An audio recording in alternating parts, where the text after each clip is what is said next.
12th of November, 12th of November in 2017. She earned a Master of Divinity from the United Theological College of the West Indies in 2015. And she is currently stationed as the Methodist Institutional Chaplain at the Jamaica National Children's Home, the University of Technology, and the Methodist Home for Retired Persons. Reverend Alison Iton is still a medical practitioner with an interest in pediatrics.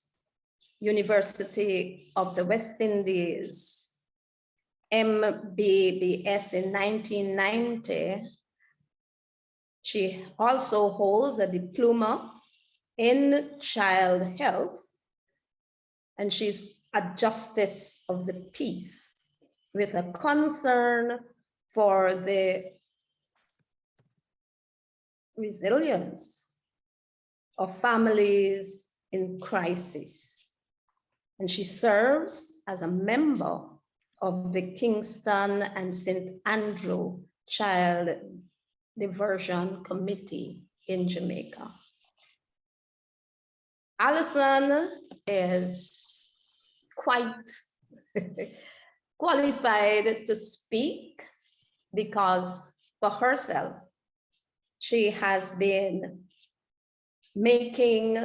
she is not a full-time deacon as our ordination goes, and she is in it with us, holding firm that the church can also have a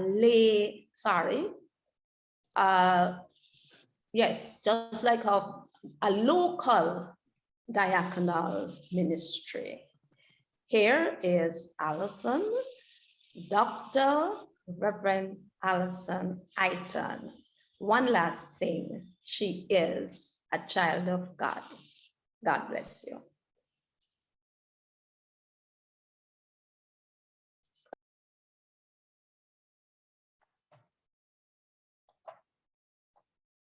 Okay, greetings everyone. Thank you so much, Jillian, and thank you so much to everybody for this invitation to talk. I still can't share my screen yet, Ted. Oh, I thought I made you a co-host. My apologies. No problem. It's coming up.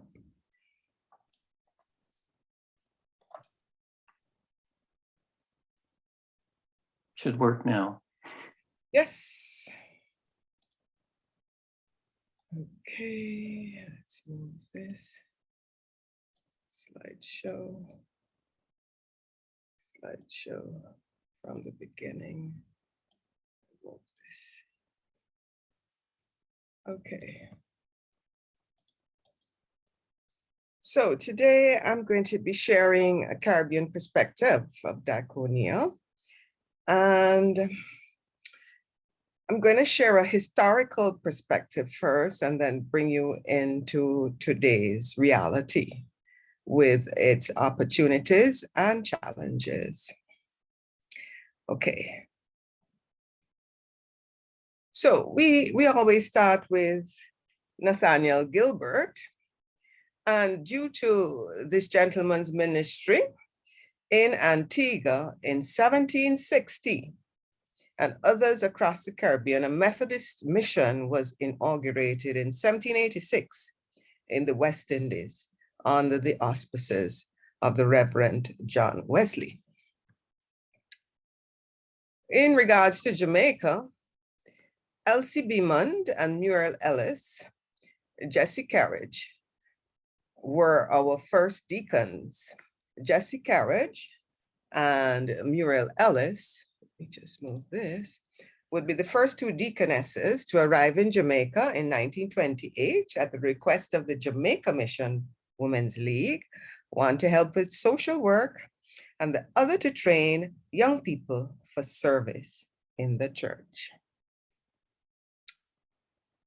About 200 years after Nathaniel Gilbert, that is when the MCCA conference became autonomous.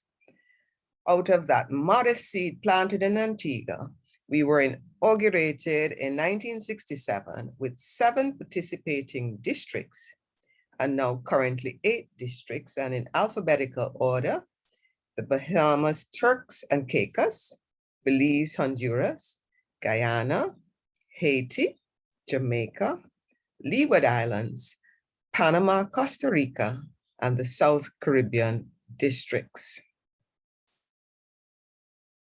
The diaconal community was also simultaneously inaugurated in 1967, and anyone so ordained to word and service since 1996 has received the title deacon instead of a deaconess. And that's a picture of our stoles and our cross. So you see, we spanned the Caribbean. And though we Caribbean peoples have different islands, different languages, different accents, we Caribbean peoples have one common historical perspective of colonization, enslavement, and emancipation, and one dynamically united Caribbean theology, despite our diversity. I want to say a little bit about where we train. It's called the United Theological College of the West Indies. The UTCWI is a diverse and ecumenical community, and it was founded at its present site in Jamaica in April 1966, in the wider context of the rise of liberation theology in Latin America and Black theology in the USA. One of our emeritus Baptist reverend has defined Caribbean theology as an essentially ongoing, critical, reflective, emancipatory project. And to find it in our congregations and communities, we need to look for undertakings born of engagement with the historical experience and social realities. And then reflection takes place in the light of the scriptures, read through the eyes of context. At the UTCWI, we have 6 denominations from participating communions that own and operate the college. So we train as Methodists alongside the Baptists, the United Church, the Anglicans, and the Moravians and the Lutherans. A wonderful ecumenical experience. I take the definition for Diakonia today from the World Council of Churches. Deacons represent the church. To the church, its calling as servant in the world. By struggling in Christ's name with the myriad of needs of societies and persons, deacons exemplify the interdependence of worship and service in the church's life. So 8 districts, and our deacons are all itinerant, and when we leave college, we can be placed anywhere in the 8 districts I told you of. So the 8 districts make up our connection. And of course, we have circuits in each island, and congregations, communities, and class meetings. Connectionalism refers to that interdependent decision-making structure and shared resources. And this circular motif is indicative of the co-equality, collegiality, mutuality, and solidarity of all those who come to the table. This next slide always reminds me of that balance that John Wesley always spoke of of works of piety and works of mercy. Caribbean Diakonia really calls us to be embodied by the word, to proclaim the prophetic word, embedded in our stations. We smell like the lambs and the sheep, and emboldened by the Spirit, and always, always Eucharistic, whether in church or in station. I would like to pause and give a historical perspective of one deacon. She was ordained deaconess back then, Sister Julia Davis, and the Operation Peace that she was called to serve at in 1979. Let me give you a little background on that. This Wesley Methodist Church is located in downtown Kingston. In the context of an increasingly socially ghettoized and politically tribalized and violent downtown Kingston in the late 1970s, there was waning membership at this particular congregation. The members were migrating uptown, and there was no meaningful relationship between the membership and the context in which they were living. Then came the timely missional response from the church to the social conditions of those who lived in the area. Deaconess Julia Davis and her team were stationed right there to serve in a mission called Operation Peace, offering recreational, cultural, and spiritual after-school activities, counseling, family life education, and skills development. This is a picture of those who attended the Deaconess Convocation in 1990, and right in the middle, I will go back, is Deaconess Julia Davis. Let me continue. So I'm coming into today now. So we still have a crisis in our context. The ongoing emancipatory project toward wholeness is ongoing. I'm sure most of you would know who I am talking about when I say Bob Marley. And he, of course, sang about emancipate yourself from mental enslavement. So this is part of our issue. It is a complex situation. We have many families in crisis.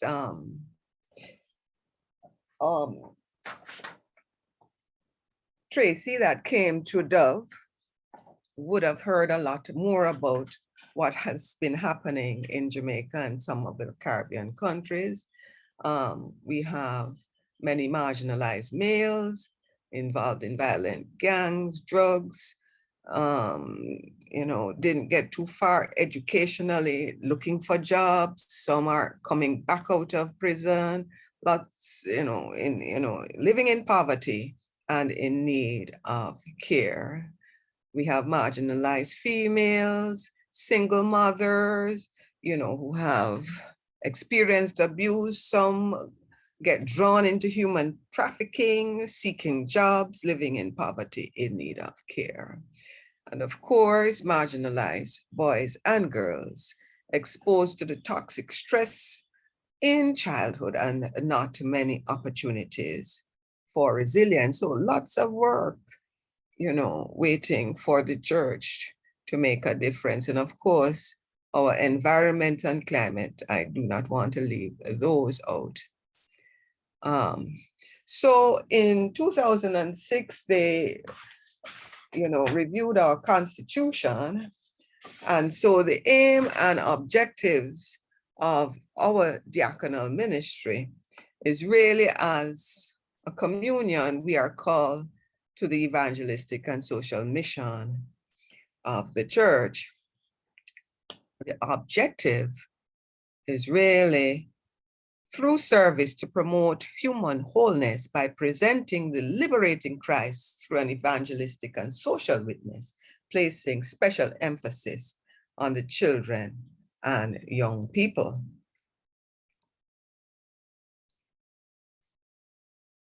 There are 4 aspects of the life of our diaconal community. Spiritual, of course, we are called to make sure we are doing our devotions and, participating in church life, that evangelistic and social witness that I spoke of, networking and fellowship.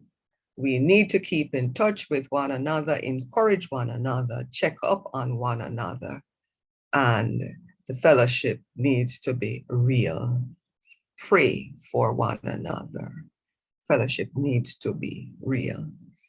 I want to go into a little bit more of our evangelistic and social witness, what we are called to through training to call the young people to discipleship, consecration, commitment, to advocate, coordinate, and support programs for our young people, sensitize our young people to what is going on in the communities, and how they can be a part of the church's response, promote youth work through contextual means, and continue to be a big part of Christian education in the conference, evangelizing and training adults for leadership among the young. So that's a lot that we as deacons are called to.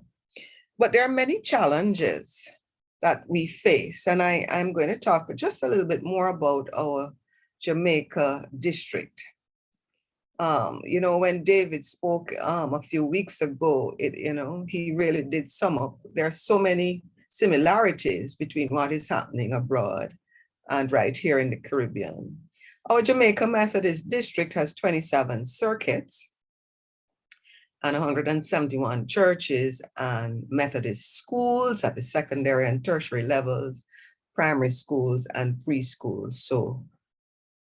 But as you can see, in those called to the presbyterate, we have 30 ordained presbyters who are both itinerant, mainly, and a few local presbyters. But in Jamaica, we only have 5 ordained deacons who are ordained itinerant. And so most of our deacons have found themselves in the position of maintaining the pulpit presbyteries of word and sacrament rather than offering word and service to our communities. The disruption of COVID-19 over the past 2 years and the increasing church use of the internet has led to opportunities. One deacon, I think it was in David's presentation when we were talking in the plenary, she talked about the walls of the church have been burst open, church without walls. And so we have, it's an opportunity to move the church back into the community, revisioning the church in the community and the use of digital media, which can be an issue for us here in the Caribbean because some of our members are in the hills and the valleys and not yet connected. And of course, our ministerial formation. Some of our deacons, when they went into the UTCWI, they did not go in with a call to preach. They went in with a call to serve. But currently, everybody has to come out, to be able to preach in the pulpits. And just recently, I think over the last year, social work has come back into our training,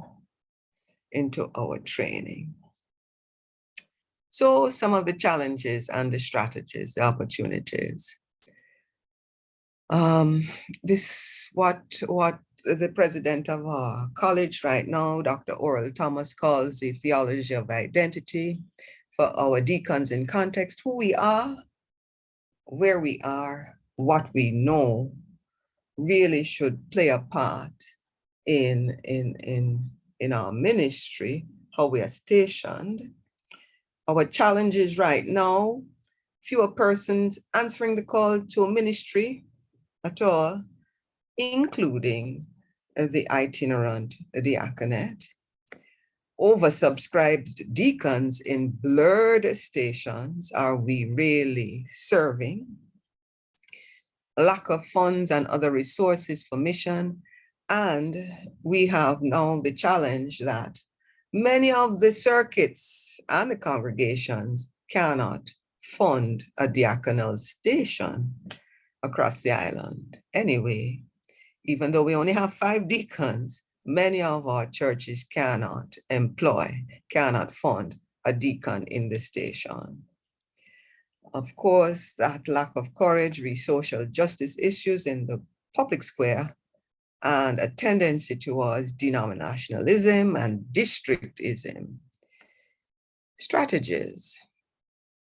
Encouraging and empowering the laity. More and more we need to use our gifts and our social and spiritual media to minister to families in crisis.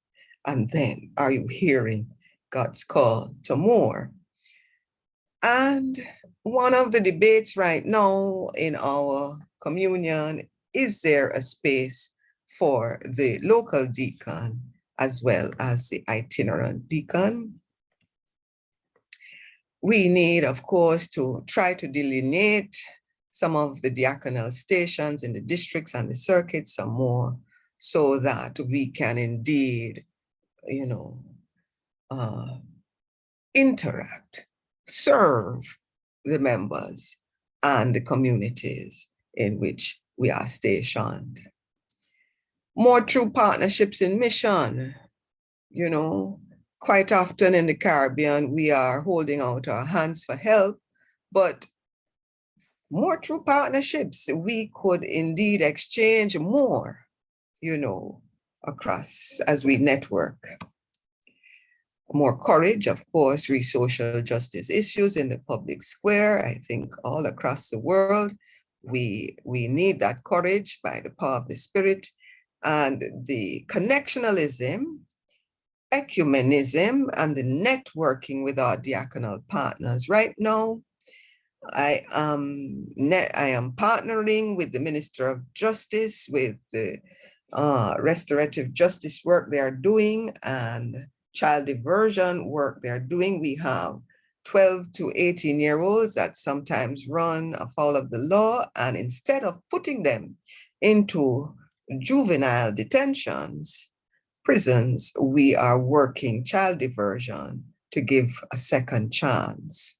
Of course, as chaplain of the Children's Home, we work closely with what we have here in Jamaica. We call it the Child Protection and Family Services Agency, to try to give our children a better, some resilience in the midst of it. Funds are short, but we are trying. So just a word about the itinerant versus the local deacon. I am still a practicing medical practitioner. I have been a medical practitioner for 30 odd years. When I experienced a call to the diaconate at about 25 years, I still continued to practice. How do we balance our vocations? Is it one vocation? I find for myself, I said to one of the persons in the breakout rooms 2 or 3 weeks ago that I'm bivocational. But more and more, as I practice ministry, practice medicine, it's all integrating for me. It's all one ministry. Are there options available here in the Caribbean to exercise various forms of ministry in the changing culture of the church? When I had an opportunity a few years ago, to read Margaret Crane's A Deacon's Heart, she talks about the non-stipendiary appointments that allow the deacon in the UMC to have tent-making ministries within the ordained clergy, having that potential to significantly expand the ministries and outreach of the church. and align the UMC deacons with the order of deacons in the Episcopal and the Roman Catholic Church, and serve in non-stipendiary appointments. So not putting any more pressure on those circuits that can't afford it, but opening up another avenue for those who hear a call to serve. So those 4 aspects of our life: spiritual, evangelistic, and social witness, networking, and fellowship. Right here, right now, we are joined together here on the DOTAC platform. Praise the Lord. And of course, we network internationally with our diaconal partners, and we thank God for all of you. And this is a picture of us. This is the Jamaica Deacons, and of course, because the United Theological College is here in Jamaica, you see those in the white jackets, those are students. When you're at UTC, you dress thus. Some have graduated now. At least all of those in white have graduated now. And this was a few years ago when we had our convocation. And of course, the fellowship days, the love of Christ constrains us. Thank you so much. That's a slice of the Caribbean life for the deacons. Bless you. And bless you, Alison. It's really appreciated the history and the structure that you shared with us. And I'm always grateful for how clear you are, but today particularly your clarity about the challenges and the opportunities. I just felt it was like a realistic hope that you were offering us. And I was touched by your image of integration of your vocation. Mm-hmm. Well, you're going to be thanked more later on by Marcy Gibson, but I just want to invite folks now to move into the breakout rooms. And Lisa, I think we'll try for 15 minutes and come back at about 5 minutes to the hour. And it'll be a chance for folks, if you would share with one another your names and locations in your community or association, that would be good. Then what stood out for you? What did you learn? What was challenging for you? What was meaningful in Alison's presentation? And then maybe something about similarities and differences in your context, in your, where you are, and in your association or diaconal association or community. And then if as a group you could think of one thing you might comment on and put in the chat when you're done, that would be great when we come back. And then we'll have some announcements, and there'll be a thank you to Alison and a closing blessing. So Lisa, 15 minutes in the breakout spaces.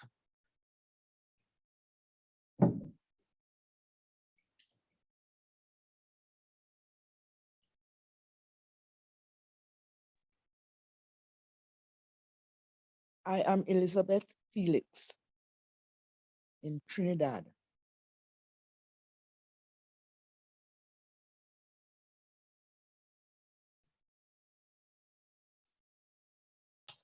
You should have a little something you can click to join. Sister Elizabeth, are you seeing something? I'm not sure when people are on their phones how that works. I was just saying that I am in Trinidad. Uh-huh. I'm trying to send you to a small group. And so you should have something that shows up that says that helps you in getting into the small group. I don't know. Otherwise, I can try to send you to a different small group.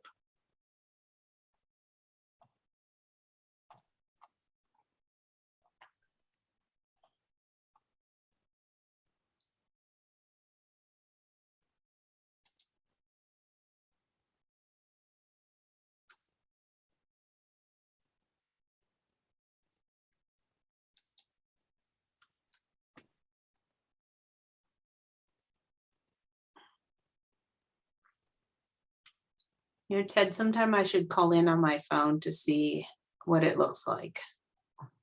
Yeah. There. She either, nope, she moved to the room. Okay. All right, so 1:55, we're bringing people back. Yeah, she talked longer than the 15 minutes, which is fine, but Mhm. she was, Okay. she was good.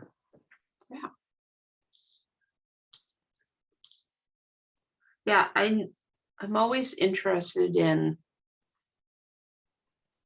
hearing from the people about because they don't seem to serve a long time in a one place.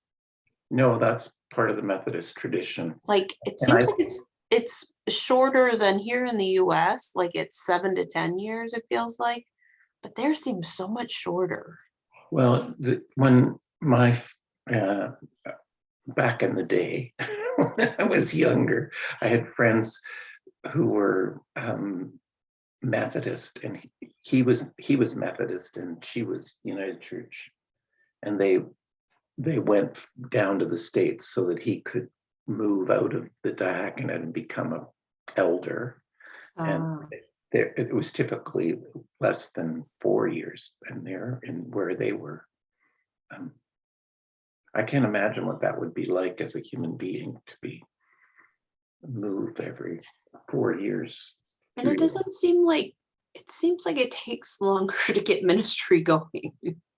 Well, there's been a lot of research about long-term pastorates that and the benefit of them. So here in Winnipeg, we have the healthiest congregations are the ones where somebody's been there for 25, 30 years, right? Mhm. Mhm. But there is a cult about that too, right? Like Right, how of does course. follow that? Uh-huh. Uh-huh. And there's a clericalism to that too, right? Right, yeah. Anyway, It just seems like it's way too short. yeah, I agree. I think that is short. Well, and especially there where sometimes it doesn't feel like language is taken into account even. Yeah, I think one of the assumptions is that if you move to Haiti, for instance, you would learn French. I don't know. Right. I mean, it would take the whole time you were there to learn it, right? It would take longer. Yeah, I'm totally useless at languages. So. Right. Yeah. So sorry, I said something about recording, but it just felt like it would be fun to have like some of the introduction recorded too. Well, and then I somehow I thought I clicked on it and it didn't happen. And same with making Alison the co-host. I thought I had made that happen. So I don't know whether my clicker's off or what. I think you made Jillian co-host and didn't need to instead. Oh, That's what I think, but I don't know that. so did my mouse slip or something? I don't know. Well, sometimes I've muted people by accident, like trying to do that. I got to stand up because my leg is cramping. Okay. I'm gonna go get a glass of water. Okay. I'll be right back.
Cool.